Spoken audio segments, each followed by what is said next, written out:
En présence d'une assistance recueillie, le cercueil du maréchal remis par les autorités marocaines aux autorités françaises a été solennellement transporté par les forces armées royales à travers les rues de Rabat au milieu d'une foule silencieuse.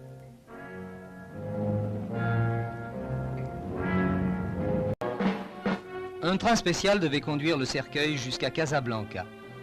Dans une atmosphère de sévère grandeur, le corps du maréchal porté par des soldats a été placé dans le wagon que des mains pieuses avaient rempli de fleurs.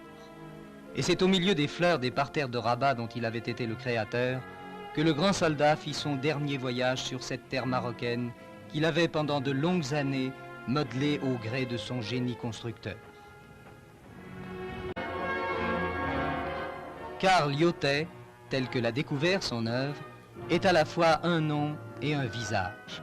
Le nom et le visage de l'homme qui sut donner un avenir moderne à un pays resté en plein XXe siècle au rythme du Moyen-Âge.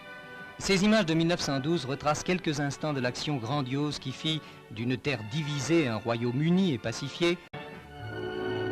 C'est ce Lyautey quittant son linceul de Rabat, ce bâtisseur d'empire comme on le nomma, que le croiseur Colbert ramène en France où il dormira son dernier sommeil. Mais ce linceul qu'il laisse au Maroc n'est pas le haillon que certains ont pu croire. Le linceul de Lyautey, c'est toute la terre marocaine modifiée, bâtie, plantée, organisée, galvanisée. C'est par exemple l'immense déploiement qui s'étend sur un coin de côte où il n'y avait rien et qui se nomme Casablanca.